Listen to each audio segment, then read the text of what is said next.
चतुर्थी को करवा चौथ कहते हैं। इसमें गणेश जी का पूजन कर करके इसमें पूजन दान से प्रसन्न किया जाता है। इसमें गेहूं का करवा भर के पूजन किया जाता है और विवाहित लड़कियों के यहाँ चीनी के करवे पीहर से भेजे जाते हैं। और तथा इसमें निम्नलिखित कहानी सुनकर चंद्रोदय में अद्र देकर व्रत खोला जाता है। कथा, एक साहूकार था, उसके 7 बेटे थे, एक बेटी थी। वह सातों भाइयों की प्यारी बहन थी, एक ही साथ बैठकर खाना खाते थे। एक दिन कार्तिक की चौथ आई, उसकी बहन ने करवा चौथ का व्रत रखा। सारे भाई भोजन करने आए और अपनी बहन से बोले, आ बहन तू भी खाना खा ले। उसकी माँ बोली, आज यह खाना नहीं खाएगी, इसका करवा चौथ का व्रत है, जब चांद निकलेगा तभी ही खाना खाएगी। तो उसके भाइयों ने छल कपट करके जंगल में आग जलाकर छन्नी से चांद दिखाकर उसके अपनी भाभीियों से बोली, चलो भाभी चांद निकल आया है, अर्घ दे लो। तो उसकी भाभी बोली, ये तो तेरा चांद निकला है, हमारा तो रात को निकलेगा। यह सुनकर भाइयों के कहने से उसने चांद को अर्घ दे दिया और खाने बैठ गई।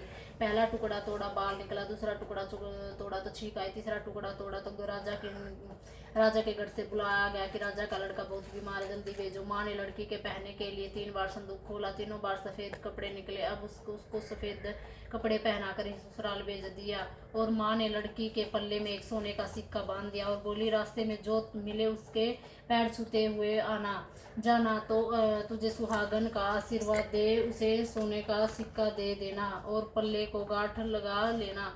अब उसे रास्ते में जो कोई मिला उसके पैर छुए और किसी ने भी सुहागन की आशीष नहीं दिया। अब वह ससुराल में आई तो दरवाजे पर छोटी ननद पड़ी थी।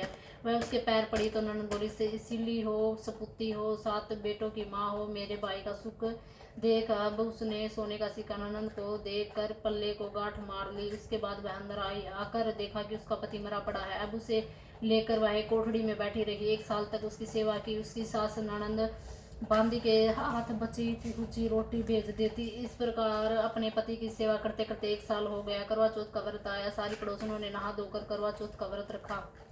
सबने सिर धोकर हाथों में मेहंदी लगाई, चूड़ियां पहनी। वह सब देखती रही। एक पड़ोसन बोली, तू भी करवा चौथ का व्रत कर।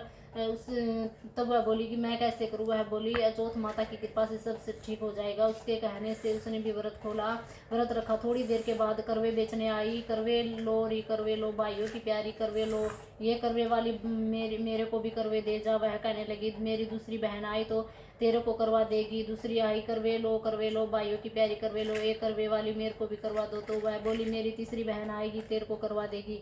इस तरह 5 बहन आकर चली गई, पर किसी ने भी करवे नहीं दिए। फिर छठी आई और बोली, 7वीं बहन आएगी जो वो करवे देगी, बस तू सारे रास्ते में कांटे बिखे कर रख देना।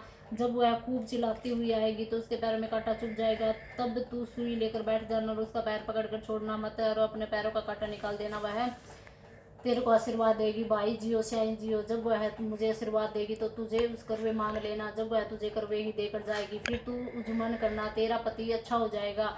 अब उसने पैसा ही किया, जैसे रास्ते में कांटे बिछा दिए। अब करवे लेकर खूब चिल्लाती हुई आई तो उसने पैर में कांटा चुभ गया।